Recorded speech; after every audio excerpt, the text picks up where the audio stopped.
السلام علیکم ناظرین، میں ڈاکٹر اکرام آپ کو خوش آمدید کہتا ہوں دا ہیلتھ شو میں۔ ناظرین، آج میری خوش نصیبی یہ ہے کہ میں آپ کے سامنے حاضر ہوا ہوں ایک ایسا پروگرام لے کر جس میں بات کی جائے گی ایک ایسی فیلڈ کے متعلق جو کہ ابھی اپنی ڈیولپنگ سٹیجز میں ہے۔ جس فیلڈ کا میں تذکرہ کر رہا ہوں وہ ہے انٹرونشنل پلمونالوجی۔ ہمارے خطے میں ابھی تک یہ فیلڈ رسائی حاصل نہیں کر سکی، لیکن بہت سارے ملکوں میں بہت تیزی سے اس فیلڈ کے اندر کام ہو رہا ہے۔ اور دوسری خوش قسمتی کی بات یہ ہے کہ اس موضوع پر بات کرنے کے لیے اس فیلڈ کے ایک پائنیئر جو کہ میرے ساتھ موجود ہیں، وہ ایک پاکستانی ڈاکٹر ہیں، ایک ایسے پاکستانی ڈاکٹر جو کہ اسٹیٹس میں اپنی خدمات انجام دے رہے ہیں at university of Colorado Denver میں۔ یہ ایسوسیٹ پروفیسر ہیں in the department of medicine اور اس کے علاوہ ڈائریکٹر ہیں انٹرونشنل پلمونالوجی یونٹ کے۔ آئیے ان سے جانتے ہیں انٹرونشنل پلمونالوجی ہوتی کیا ہے اور اس فیلڈ کے ساتھ ساتھ انسان یا انسانیت کا فائدہ کس کس طرح سے ہو سکتا ہے۔ السلام علیکم ڈاکٹر صاحب۔ وعلیکم السلام۔ کیسے ہیں آپ؟ اللہ کا شکر، آپ کیسے ہیں بھائی؟ اللہ کا شکر ہے۔ ڈاکٹر صاحب، سب سے پہلے تو آپ کا بہت بہت شکریہ کہ آپ پاکستان آئے اور اس قلیل عرصے میں آپ نے ہمیں وقت دیا اس اہم موضوع پر بات کرنے کے لیے۔ مائی پلیجر۔ ڈاکٹر صاحب، سب سے پہلے جو بات میں آپ سے جاننا چاہوں گا کہ انٹرونشنل پلمونالوجی کتنی پرانی فیلڈ ہے اور ابھی یہ کن فیزز میں ہے؟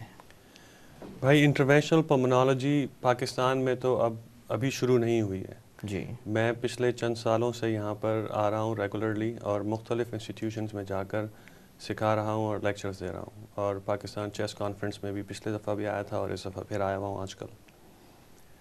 لیکن یہ ریسٹ آف دا ورلڈ میں بھی کوئی بہت زیادہ ڈیولپ نہیں ہے۔ یونائٹڈ اسٹیٹس میں جب میں نے 2001 میں فیلوشپ شروع کی تھی اس کی، جی، تو اس وقت 5 یا 6 پروگرامز تھے پورے ملک میں، اور آج بھی 9 سال 10 سال بعد بھی صرف 15 پروگرامز ہیں پورے ملک میں۔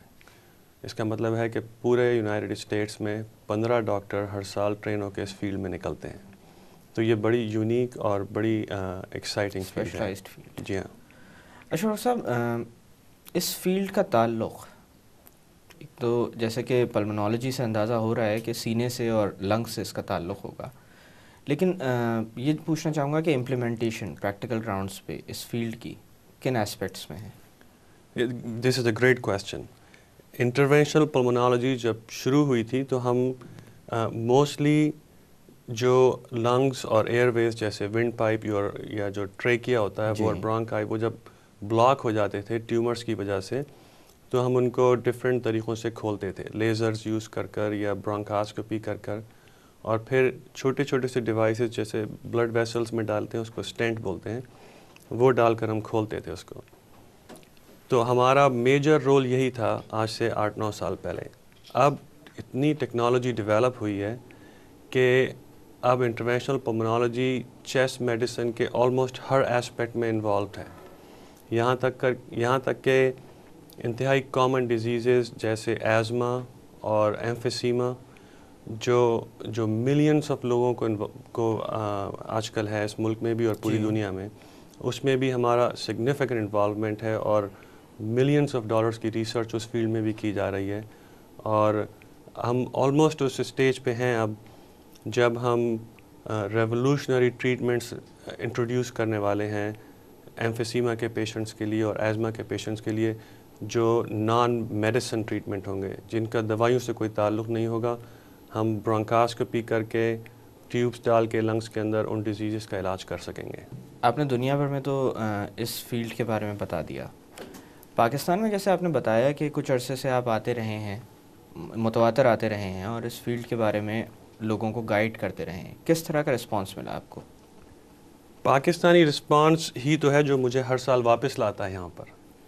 یہاں کے ڈاکٹرز انتہائی انٹیلیجنٹ اور انتہائی انتھوزیاسٹک ہیں، اور جو سب سے زیادہ خوشی مجھے پچھلے 5-6 سال میں ہوئی ہے وہ یہ ہوئی ہے کہ یہاں کے سینئر ڈاکٹرز بھی ہیں جن کے بارے میں کہا جاتا تھا کہ یہ اپنی پوسٹس پر بیٹھے ہوتے ہیں اور ان کو جونیئر ڈاکٹرز کی ڈیولپمنٹ کا اور پروگریس کا کوئی شوق نہیں ہوتا۔ ان سینئرز نے بغیر کسی ڈسکرمنیشن کے مجھے ہمیشہ انوائٹ کیا اپنے انسٹیٹیوشنس کے اندر، اور نئی چیزیں سیکھنے کے لیے خود آئے ہیں، جو مجھ سے 10-20 سال بڑے اور سینئر پوسٹ کے professors of head of departments ہیں، اور انہوں نے پورا دن گزارا ہے میرے ساتھ ڈیولپمنٹ کا. اس کی ایک بڑی اچھی ایگزامپل کل کی ہے. کل میں JPMC گیا اور وہاں کے جو chief of pulmonary medicine doctor Rizvi ہیں، انہوں نے خود پورا ارینجمنٹ کیا میرے لیے، اور میں نے وہاں ایک کیس کیا پیشنٹ کا، جو انہوں نے ڈائریکٹ ٹیلی کاسٹ کیا اپنے آڈیٹوریم میں، جہاں 50-60 جونیئر اور سینئر ڈاکٹرز بیٹھے تھے. انہوں نے وہ سب دیکھا اور سوال جواب ہوئے. انہوں نے پورا آرگنائز کیا تھا کل. اسی طرح جولائی میں آرم فورسز کے میڈیکل ہاسپٹل پنڈی نے یہی ارینج کیا تھا. وہاں بڑے سینئر جرنلز اور کرنلز تھے فوج کے، لیکن انہوں نے یہ اندازہ کیا ہے کہ یہ ٹیکنالوجی اسی طرح سیکھی جائے گی کہ اپنے ملک کے جو لوگ باہر سے آتے ہیں ان سے سیکھیں. اور انہوں نے مجھے انوائٹ کیا، ٹائم دیا، لیکچرز ڈلیور کیے میں نے، اور ان کے پیشنٹس کو وہاں علاج کر کے ان کو سکھایا. تو یہ بڑی پرامسنگ چیز ہے میرے ذہن میں کہ ہمارے سارے ہاسپٹلز، گورنمنٹ اور پرائیویٹ بھی، آغا خان بھی یہی کر رہا ہے، ہر سیکٹر میں ٹیکنالوجی ڈیولپ کرنے کے لیے اتنا انتھوزیازم ہے. اشرف صاحب، آپ نے کچھ پرٹیکولر ڈیزیزز کا تذکرہ کیا تھا، جیسے کہ لنگ کینسر، جس میں انیشلی بہت زیادہ کام کیا گیا اس فیلڈ کے حوالے سے، اور اسی طرح سے COPD، ایستھما، ایمفائسما، ان سب کا آپ نے ذکر کیا. اس حوالے سے میں آپ سے یہ پوچھنا چاہوں گا کہ جب یہ فیلڈ انٹروڈیوس نہیں کی گئی تھی تب کیا ہوتا تھا؟ تو یہ ساری بڑی پرانی ڈیزیزز ہیں جن کا ہمیں کئی ڈیکیڈ سے پتہ ہے، اور ان کا علاج آج بھی پوری دنیا میں موسٹلی دوائیوں سے ہوتا ہے، انہیلرز سے یا دوائیاں جو کھاتے ہیں ان سے. انٹرونشنل پلمونالوجی میں ہم جو ٹیکنالوجیز ڈیولپ کر رہے ہیں وہ منیملی انویسو، جو سرجری نہیں ہے بلکہ صرف برونکوسکاپی کے تھرو جاتے ہیں، ہم منیملی انویسو طریقوں سے ہم ان کا علاج کرتے ہیں. اس کی ایک ایگزامپل ہے، ابھی ریسنٹلی تقریباً 1 سال پہلے امریکہ میں FDA نے اپروو کیا ہے ایک نیا ٹریٹمنٹ جس کو کہتے ہیں برونکیل تھرموپلاسٹی. برونکیل تھرموپلاسٹی جو ہے وہ ہم لنگس کے اندر جا کر سیویئر ایزما کے پیشنٹس کی جو مسلز ہوتے ہیں ایئر ویز کے، ونڈ پائپ جو ہے ٹریکیا اور برونکائی کے، ان کے مسلز کو ہم ہیٹ سے گرم انرجی دے کر مسلز کو ہم کمزور کر دیتے ہیں، تاکہ جب ایزما کا اٹیک ہو ان پیشنٹس کو، جب وہ کوئی ایسی چیز سونگھیں یا دھواں ان کے ناک میں جائے، اور جب اٹیک ہو تو ان کے جو ایئر ویز ہیں، جو ونڈ پائپس ہیں، جو عام طور پہ اسپیزم میں جا کر بند ہو جاتے ہیں. ایگزیکٹلی. تو وہ اسپیزم جو ہے وہ بڑا ویک ہوگا، کیونکہ اسپیزمس تو مسلز ہی کر رہے ہوتے ہیں، تو وہ کنٹریکشن اور اسپیزمس بہت کمزور ہو جائے گا، جس کی وجہ سے ان کی جو اٹیک کی ڈیوریشن ہے وہ بھی کم ہو جائے گی اور سیویرٹی بھی کم ہو جائے گی.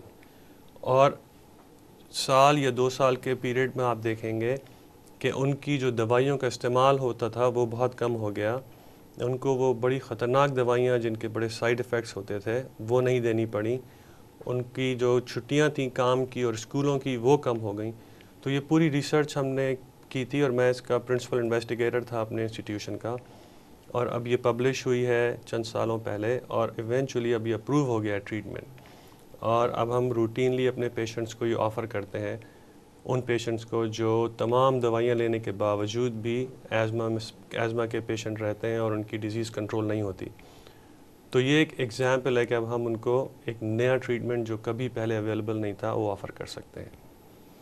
اچھا ڈاکٹر صاحب، اسی طرح سے آپ نے ذکر کیا تھا COPD کا، کرونک آبسٹرکٹیو پلمونری ڈس آرڈر، جو کہ ایک اور موڈیلٹی ہے جو کہ اکثر و بیشتر سامنے آتی رہتی ہے اور کافی خطرناک بیماری ہے، کیونکہ یہ ہر انسان کو ایک ایسی سٹیج پر لے جاتی ہے جہاں سے واپس آنا مشکل ہو جاتا ہے. اس حوالے سے میں آپ سے پوچھنا چاہوں گا کہ COPD جیسی مہلک بیماری میں کس طرح کا طریقہ علاج آفر کیا جاتا ہے تھرو انٹرونشنل پلمونالوجی؟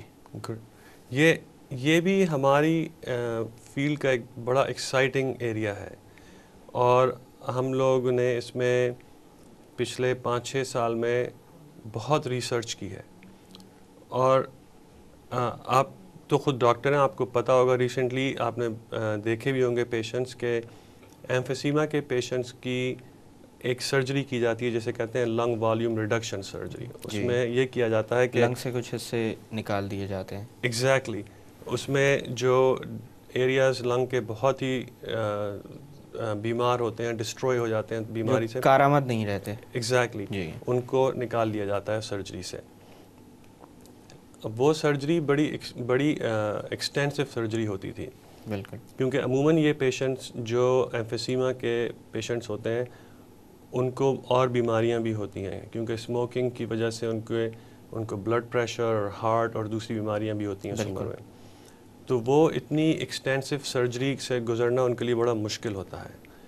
آلدو یہ سرجری اویلیبل بھی تھی اور کی بھی جا رہی ہے پوری دنیا میں, لیکن تقریباً 15 یا 20% پیشنٹس ہی یہ سرجری کروا سکتے ہیں, حالانکہ بہت زیادہ پیشنٹس جو ہے وہ ایلیجبل ہوتے ہیں جن کو ضرورت ہوتی ہے اس کی. ایگزیکٹلی.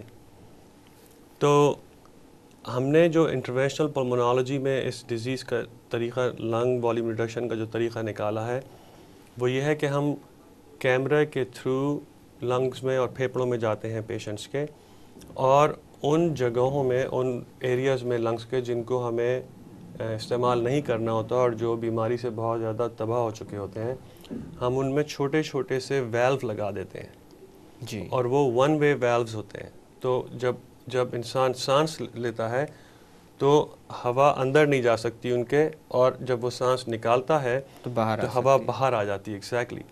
تو وہ ایریاز لنگس کے ہلکے ہلکے سکڑنا شروع ہو جاتے ہیں, اور کچھ عرصے بعد وہ بالکل ایسے ہی سکڑ کے بیکار ہو جاتے ہیں جیسے کہ ان کو سرجری سے نکال دیا گیا ہو. اور یہ سارا کام بغیر کسی سرجری کے اور بغیر کسی اینستھیزیا کے اور بغیر کسی ہاسپٹل میں 10 دن ٹھہرے ہوئے ہوتا ہے. تو اس سے اب یہ فائدہ ہو رہا ہے کہ وہ تمام پیشنٹس جو اس علاج کے مستحق تھے لیکن ان کو علاج آفر نہیں کیا جا سکا کیونکہ وہ اتنے بیمار تھے کہ ان پر سرجری اتنی ایکسٹینسو سرجری نہیں کی جا سکتی. ایگزیکٹلی. تو اب یہ اس نئے طریقے کے تھرو, اس کو ہم کہتے ہیں اینڈوسکاپک لنگ والیوم ریڈکشن اور bronchoscopic lung volume reduction as opposed to surgical lung volume reduction. اب ہم ان کو یہ سب آفر کر سکیں گے, اور اس میں بھی ہم نے بہت ریسرچ کی ہے پچھلے 5-6 سال یونائٹڈ اسٹیٹس میں اور یورپ میں. میں اس اسٹڈی کا بھی پرنسپل انویسٹیگیٹر تھا اپنی انسٹیٹیوشن کا, اور انشاءاللہ اگلے 1 سال میں یہ FDA سے اپروو ہو جائے گی اور ہم لاکھوں لوگوں کو امریکہ میں اور کروڑوں لوگوں کو پوری دنیا میں آفر کر سکیں گے. ڈاکٹر صاحب یہاں پہ تھوڑی دیر کے لیے باتوں کا سلسلہ روکتے ہیں. ناظرین وقت ہو ایک چھوٹی سی کمرشل بریک کا. بریک سے واپس آ کر انٹرونشنل پلمونالوجی کے متعلق مزید گفتگو کی جائے گی. Stay with us.